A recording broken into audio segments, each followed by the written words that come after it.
BJP ദേശീയ അധ്യക്ഷനാകാനുള്ള ആദ്യപടിയായ working president സ്ഥാനത്തേക്ക് ബീഹാറിൽ നിന്നുള്ള നിതിൻ നബീൻ കഴിഞ്ഞ ദിവസം തെരഞ്ഞെടുക്കപ്പെട്ടിരുന്നു. വർക്കിംഗ് പ്രസിഡന്റായി നിതിനെ നിയമിച്ചതായുള്ള റിപ്പോർട്ടുകൾ പുറത്തു വന്നപ്പോഴാണ് ബീഹാറിന് പുറത്തുള്ള ബിജെപിക്കാർ പോലും അതാരാണ് എന്ന് മനസ്സിലാക്കിയത്. ചിലരാകട്ടെ തങ്ങളുടെ പുതിയ പ്രസിഡന്റ് ആരാണ് എന്ന് ഇന്റർനെറ്റിൽ തപ്പുകയും ചെയ്തു. നിതിൻ ഗഡ്കരി അധ്യക്ഷ സ്ഥാനത്തേക്ക് തിരിച്ചെത്തുകയാണ് എന്ന് തെറ്റിദ്ധരിച്ചവരും ഏറെയാണ്.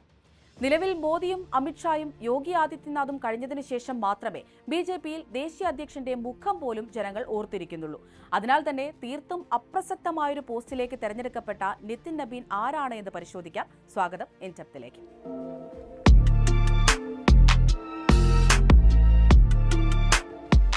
ബീഹാറിൽ നിന്നുള്ള ബിജെപി നേതാവാണ് നിതിൻ നബീൻ. നിലവിൽ ബീഹാർ മന്ത്രിസഭയിൽ റോഡ് നിർമ്മാണ വകുപ്പ് മന്ത്രിയാണ്. പട്ട വെസ്റ്റിൽ നിന്നുള്ള ബിജെപി MLA ആയിരുന്നു നിതിൻ നബീന്റെ പിതാവ് നബീൻ കിഷോർ. 2006-ൽ പിതാവ് മരണപ്പെട്ടതിനെ തുടർന്നുണ്ടായ ഉപതെരഞ്ഞെടുപ്പിൽ മത്സരിച്ചുകൊണ്ടാണ് നിതിൻ രാഷ്ട്രീയത്തിലേക്ക് പ്രവേശിക്കുന്നത്. അന്ന് MLA ആയി തെരഞ്ഞെടുക്കപ്പെട്ട അദ്ദേഹത്തിന് 26 വയസ്സ് മാത്രമായിരുന്നു പ്രായം. പിന്നീട് അങ്ങോട്ട് നടന്ന 4 തെരഞ്ഞെടുപ്പുകളിലും അദ്ദേഹം മത്സരിക്കുകയും വിജയിക്കുകയും ചെയ്തു. നിലവിലെ മന്ത്രിസഭയിൽ ഉൾപ്പെടെ ബീഹാറിലെ 2 മന്ത്രിസഭകളിൽ അദ്ദേഹം അംഗമായി.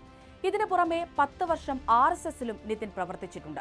യുവമോർച്ചയുടെ ദേശീയ സെക്രട്ടറിയും ബീഹാർ സംസ്ഥാന പ്രസിഡന്റുമായിരുന്നു നിതിൻ. ഇക്കാലയളവിൽ സിക്കിം, ഛത്തീസ്ഗഡ് സംസ്ഥാനങ്ങളുടെ BJP പ്രഭാരി ചുമതലയും അദ്ദേഹം വഹിച്ചിട്ടുണ്ടായിരുന്നു.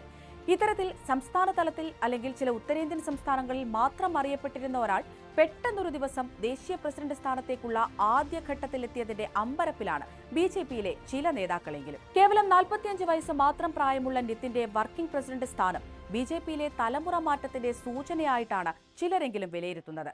അമിത്ഷാ മന്ത്രിസഭയിലെത്തിയപ്പോഴാണ് BJPയിൽ വർക്കിംഗ് പ്രസിഡന്റ് എന്ന രീതി നിലവിൽ വന്നത്. പിന്നീട് അമിത്ഷാ അധ്യക്ഷ സ്ഥാനം ഒഴിഞ്ഞതിന് പിന്നാലെ അന്നത്തെ വർക്കിംഗ് പ്രസിഡന്റായിരുന്ന JP നഡ്ഡ അധ്യക്ഷ സ്ഥാനത്തേക്ക് ഉയർന്നു. JP നഡ്ഡ വർക്കിംഗ് പ്രസിഡന്റ് ആയപ്പോൾ തന്നെ അദ്ദേഹമാണ് അടുത്ത ദേശീയ പ്രസിഡന്റ് എന്ന തരത്തിലുള്ള റിപ്പോർട്ടുകളും സൂചനകളും ഉണ്ടായിരുന്നു.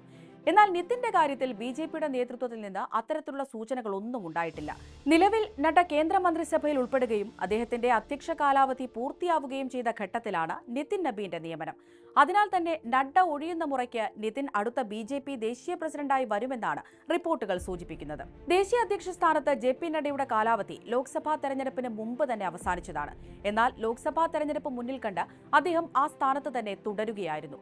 ഇപ്പോൾ തെരഞ്ഞെടുപ്പ് കഴിഞ്ഞ് 1 വർഷം പിന്നിട്ടിട്ടും അദ്ദേഹം അതേ സ്ഥാനത്ത് തന്നെ തുടരുന്നതിൽ പാർട്ടിക്കുള്ളിലും അതൃപ്തിയുണ്ട് എന്ന റിപ്പോർട്ടുകളുണ്ട്. ഈ ഘട്ടത്തിൽ തന്നെയാണ് പുതിയ വർക്കിംഗ് പ്രസിഡന്റിനെ തെരഞ്ഞെടുത്തിട്ടുള്ളത്. നിതിനെ പ്രസിഡന്റാക്കുന്നതിന് പിന്നിലും നഡ്ഡയുടെ സ്വാധീനമുണ്ട് എന്ന തരത്തിലുള്ള റിപ്പോർട്ടുകളുണ്ട്. ഹിമാചലിൽ നിന്നുള്ള ആളാണ് നഡ്ഡയെങ്കിലും അദ്ദേഹം ജനിച്ചതും പ്രാഥമിക വിദ്യാഭ്യാസം നേടിയതുമെല്ലാം ബീഹാറിലാണ്. ഈ ബീഹാർ ബന്ധവും നിതിന്റെ നിയമനത്തിന് പിന്നിലുണ്ട് എന്നാണ് സൂചന. നഡ്ഡയുടെ കാലാവധി കഴിഞ്ഞിട്ടും പുതിയ പ്രസിഡന്റിനെ നിയമിക്കാത്തതിന് പിന്നിൽ RSSുമായി ധാരണയിലെത്താൻ കഴിയാതിരുന്നതാണ് എന്നും റിപ്പോർട്ടുകൾ ഉണ്ടായിരുന്നു. പിന്നാലെയാണ് കേവലം 10 വർഷം മാത്രം RSSൽ പ്രവർത്തിച്ചിട്ടുള്ള നിതിൻ നബീനിനെ വർക്കിംഗ് പ്രസിഡന്റാക്കിയിരിക്കുന്നത്. ഏറ്റവും ഒടുവിലെ തെരഞ്ഞെടുപ്പ് സത്യവാങ്മൂലത്തിലെ വിവരങ്ങൾ പ്രകാരം നിതിൻ നബീനെതിരെ 5 ക്രിമിനൽ കേസുകളാണുള്ളത്. ഇതിൽ 2 എണ്ണം ഗുരുതര സ്വഭാവമുള്ളതാണെന്നും റിപ്പോർട്ടുകളിൽ നിന്ന് വ്യക്തമാകുന്നു. 2017 മാർച്ചിൽ ബീഹാറിലെ മുതിർന്ന കോൺഗ്രസ് നേതാവായ അബ്ദുൽ ജലീൽ മസ്താനെതിരെ രാജ്യദ്രോഹ കുറ്റം ചുമത്തി കേസെടുക്കണമെന്നും അദ്ദേഹത്തിന്റെ പൗരത്വം റദ്ദാക്കണമെന്നും ആവശ്യപ്പെട്ടവരിൽ മുൻപന്തിയിലുണ്ടായിരുന്ന വ്യക്തിയാണ് നിതിൻ. ഒരു പൊതുപരിപാടിയിൽ വെച്ച് അബ്ദുൽ ജലീൽ മസ്താൻ പ്രധാനമന്ത്രി നരേന്ദ്രമോദിയെ വിമർശിച്ചതായിരുന്നു ഈ പ്രകോപനത്തിന് കാരണം. നിലവിലെ BJP ഘടനയിൽ ദേശീയ അധ്യക്ഷ പദവി എന്ന് പറയുന്നത് അത്ര പ്രാധാന്യമുള്ള ഒന്നല്ല. മുതിർന്ന നേതാവ് LK അദ്വാനിക്ക് പോലും വിലയില്ലാത്ത പാർട്ടിയിൽ മോദിക്കും അമിത്ഷായ്ക്കും യോഗി ആദിത്യനാഥിനും താഴെ തന്നെയായിരിക്കും ദേശീയ അധ്യക്ഷന്റെയും സ്ഥാനം. പ്രായവും പ്രവൃത്തി പരിചയവും കുറഞ്ഞ അദ്ദേഹത്തിന് മുതിർന്ന നേതാക്കളെ നയിക്കുക എന്നതും പ്രയാസമേറിയതായിരിക്കും. മാത്രവുമല്ല, പ്രതിപക്ഷത്ത് മല്ലികാർജ്ജുൻ ഖാർഗെയെ പോലെയുള്ള നേതാക്കൾ നേതൃസ്ഥാനത്തിരിക്കുമ്പോൾ അവരോട് രാഷ്ട്രീയമായി പ്രതിരോധിക്കാനും നിതിൻ പ്രയാസപ്പെടും.